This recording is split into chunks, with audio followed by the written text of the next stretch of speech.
আসসালামু আলাইকুম।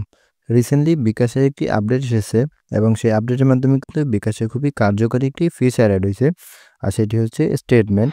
মানে আপনি গত ৩ মাসে কত টাকা লেনদেন করছেন, আপনি কিন্তু শুধু এতটুকুই দেখতে পারবেন ট্রান্সেকশনে গিয়ে। আপনি যদি চানও এর বেশি কিন্তু কোনোভাবে দেখতে পারবেন না। মানে ট্রান্সেকশন হচ্ছে লাস্ট ৩ মাসের যে লেনদেন আছে সেটাই আপনি সেখান থেকে শুধু দেখতে পারবেন। এর বেশি কিন্তু আপনি চাইলেও দেখতে পারবেন না। কিন্তু এই আপডেটটি আসার পরে আপনি চাইলে কিন্তু লাস্ট ১ বছরে কত টাকা লেনদেন করছেন অথবা মনে করেন ১ বছর আগে হচ্ছে মনে করেন যে আমরা যদি গত বছরটা ধরি, গত বছর হচ্ছে জানুয়ারি থেকে ফেব্রুয়ারি মাস অথবা ফেব্রুয়ারি থেকে মার্চ মাস, এই ১ মাসে আপনি কত লেনদেন করছেন। এভাবে আপনি যেই মাসেরটাই চান বা যতটুকু সময়টা চান সেটা কিন্তু আপনি খুব সহজেই দেখতে পারবেন। তো এটা কিভাবে দেখবেন চলুন এটাই আমরা দেখি। তো এটার জন্য অবশ্যই আপনার বিকাশ অ্যাপে চলে যাবেন।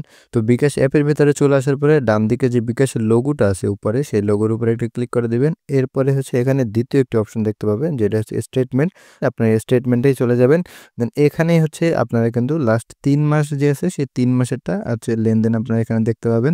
তো এই যে দেখুন এখানে লেখাই আছে হচ্ছে লাস্ট ৯০ দিনেরটাই আপনি দেখতে পারবেন। তো আপনি কিন্তু চাইলে এখান থেকে ফিল্টার করেও দেখতে পারেন যে হচ্ছে সেন্ড মানি, মোবাইল রিচার্জ অথবা হচ্ছে আপনার পে বিল বা আদার্স যে আছে এগুলো দেখতে পারেন। কিন্তু আপনারা স্পেসিফিক যে জিনিসটা দেখতে চাচ্ছেন তার জন্য যে স্টেটমেন্ট রিকোয়েস্ট আছে, আপনার স্টেটমেন্ট রিকোয়েস্টের উপরে ক্লিক করে দিবেন। এখান থেকে আপনার নিউ স্টেটমেন্ট রিকোয়েস্ট যে অপশন আছে এটার উপরে একটু ক্লিক করে দিবেন। দেন এখানে হচ্ছে আপনার দ্বিতীয় একটা অপশন পেয়ে যাবেন যে ডিটেইলস স্টেটমেন্ট।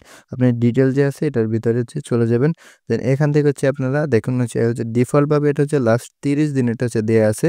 কত তারিখ থেকে কত তারিখ সেটা দেখা যাচ্ছে। এই ১০/১/২০২৫ থেকে ৯/২/২০২৫ পর্যন্ত এবং এটা যদি সিলেক্ট করেন তাহলে হচ্ছে আপনারা লাস্ট হচ্ছে ১৮০ দিন বা ৬ মাস যে আছে সেই ৬ মাস এটা দেখতে পারবেন।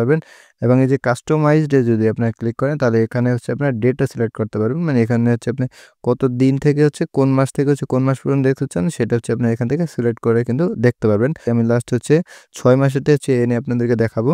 তো আমি যে লাস্ট ১৮০ ডেজ যে আছে এটা দিয়ে হচ্ছে যে কনফার্ম আছে আমি কনফার্ম এর উপরে ক্লিক করে দিলাম। তবে এটার জন্য কিন্তু লেখাই আছে যেটা হচ্ছে আপনার সর্বোচ্চ ২৪ ঘন্টা হচ্ছে সময় নেবে। তো ২৪ ঘন্টার মধ্যে এটা চলে আসবে। তো এই যে আমি এখান থেকে হচ্ছে দিয়ে এই যে কনফার্ম আছে আমি কনফার্ম এর উপরে একটু ক্লিক করে দিলাম। তাহলে কিন্তু রিকোয়েস্টটা চলে গেছে। এখন হচ্ছে আমাদের অপেক্ষা করতে হবে ২৪ ঘন্টার জন্য।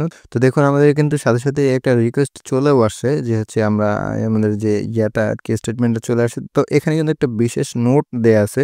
মানে আমরা হচ্ছে স্টেটমেন্ট যখন দেখব সেখানে হচ্ছে একটি পিন চাইবে এবং পিনটা হচ্ছে আমাদের বিকাশের যে হচ্ছে ফোন নাম্বারটা আছে ১১ ডিজিটের ফোন নাম্বার সেটাই হচ্ছে বিকাশ এটার হচ্ছে পাসওয়ার্ড যেটা এখানে লেখা আছে। তো আমরা হচ্ছে এখানে ব্যাক দিব। এই যে দেখুন আমাদের এটা কিন্তু চলে আসছে। মানে আমরা এই যে মাত্র চলে আসলো। আমরা মাত্রই দিলাম এর মধ্যে কিন্তু চলে আসছে জাস্ট কয়েক সেকেন্ড সময় নিছে। তো এটার জন্য আমি দেখি। তো এটা দেখার জন্য হচ্ছে যে ডাউনলোড আছে ডান দিকে যে ডাউনলোডের উপরে আমরা একটি ক্লিক করে দিব। ডাউনলোডের ভিতরে ক্লিক করে দিলে আমাদের কিন্তু এটা হচ্ছে পিডিএফ আকারে হচ্ছে এটা ডাউনলোড হবে। তো আমাদের এই যে আমরা কন্টিনিউ আছে কন্টিনিউতে ক্লিক করে দিব। তাহলে আমাদের স্টেটমেন্ট হচ্ছে ডাউনলোড হয়ে যাবে। এই দেখুন আমাদের সেই পাসওয়ার্ড চাচ্ছে যেটা আমি আপনাদেরকে বললাম যে এখানে হচ্ছে আমরা হচ্ছে আমাদের যে বিকাশের ফোন নাম্বারটা আছে এই ফোন নাম্বারটা এখানে দিব। এটাই হচ্ছে আমাদের পাসওয়ার্ড।